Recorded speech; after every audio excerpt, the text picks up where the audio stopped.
రాష్ట్రంలో పీపీపీ పద్ధతిలో ఏర్పాటు చేస్తున్నటువంటి మెడికల్ కాలేజెస్ అంశం పైన మాజీ ముఖ్యమంత్రి జగన్మోహన్ రెడ్డి నిన్న నర్సీపట్నం వెళ్లి అక్కడ ఉన్నటువంటి మొండి గోడలు, ముళ్ళ చెట్లు, పిచ్చి మొక్కలన్నీ కూడా చూసి ఆహా ఓహో అని చెప్పి ఆయనకు సర్టిఫికెట్లు ఇచ్చుకుని వచ్చినటువంటి సందర్భం మనందరం చూసాం. ఆయన ఈ మధ్య పదే పదే చెప్తా ఉన్నాడు కదా, ఆగి చూసి ఆహా అనాలంట.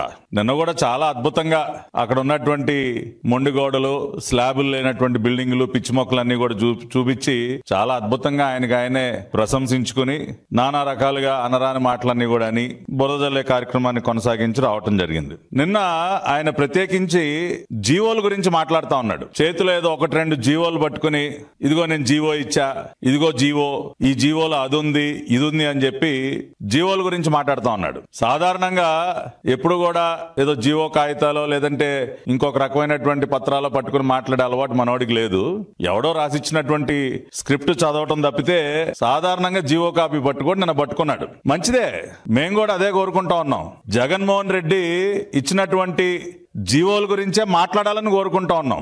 ఎందుకంటే గతంలో ఆయన ముఖ్యమంత్రిగా ఉన్నప్పుడు మెడికల్ కాలేజీల్లో, ప్రభుత్వ మెడికల్ కళాశాలల్లో సెల్ఫ్ సస్టైనబుల్ మోడల్ అనేది ఒకటి తీసుకొచ్చి మేనేజ్మెంట్ కోటాని ప్రారంభించి ఆ రకమైనటువంటి జీవో తీసుకొచ్చినటువంటి ఘనత ఆయనదే. కాబట్టి ఇవాళ ఆ జీవో గురించే మాట్లాడుకుందాం. ఇవాళ ఈ రోజున మీ ముందు మేము చూపిస్తున్నటువంటి జీవో ఏదైతే ఉందో, జీవో నెంబర్ 108 డేటెడ్ 19/7/2023. అయ్యా జగన్మోహన్ రెడ్డి గారు, మీ లైన్ లోనే మాట్లాడుకుందాం సార్. జీవోల గురించే మాట్లాడుకుందాం. ఇవాళ ఈ జీవో తమరే కదా ఇచ్చింది. నిన్నేదో గాలిలో ఊపుతా ఉన్నారు ఆ జీవో ఈ జీవో అని చెప్పి.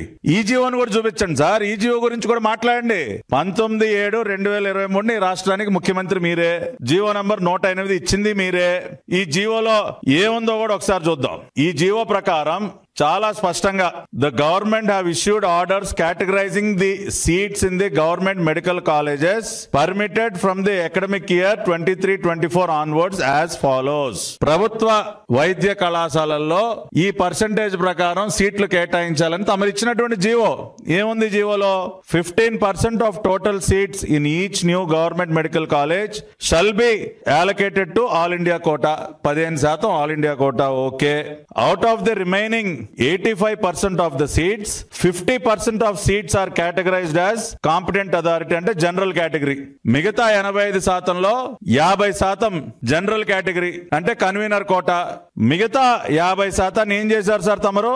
35% of the seats as competent authority self financing.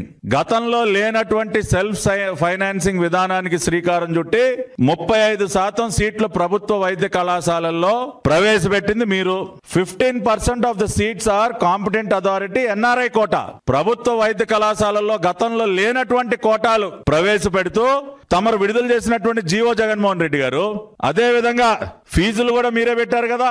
దీనిలో మీరు చూసినట్లయితే general category competent authority convener quota 15,000. Self financing విధానంలో 12 లక్షల రూపాయలు ఫీజు పెట్టింది కూడా మీరే కదా. ఎన్ఆర్ఐ కోటా 20 లక్షలు పెట్టింది మీరే కదా. మరి ఈ జీవో గురించి ఎందుకు మీరు మాట్లాడలేకపోతా ఉన్నారు? ఏమీ ఎరగనట్టు ఎందుకు నటిస్తా ఉన్నారు? ఇవాళ ఈ జీవోకి విరుద్ధంగా ఈ ప్రభుత్వం ఏమన్నా ఒక్క అడుగు ముందుకు వేస్తుందా? ఇదిగో ఈ జీవోకి విరుద్ధంగా ఈ ప్రభుత్వం పనిచేస్తా ఉంది అని మీరు రుజువు చేయగలరా? We are asking a straight question. మీరు విడుదల చేసినటువంటి జీవోకి విరుద్ధంగా ఇవాళ ఈ ప్రభుత్వం ఏమన్నా ఒక్క అడుగు వేరేగా ముందుకు వెళ్తుందా? మీరు చెప్పండి. కాకపోతే ఇక్కడ ఒక మంచి ఏం జరుగుతా ఉందో, పీపీపీ విధానం వల్ల అదనంగా సీట్లు ఏ విధంగా పెరగబోతా ఉన్నాయన్నది కూడా వాళ్ళు చెప్పాలి రాష్ట్ర ప్రజలకి.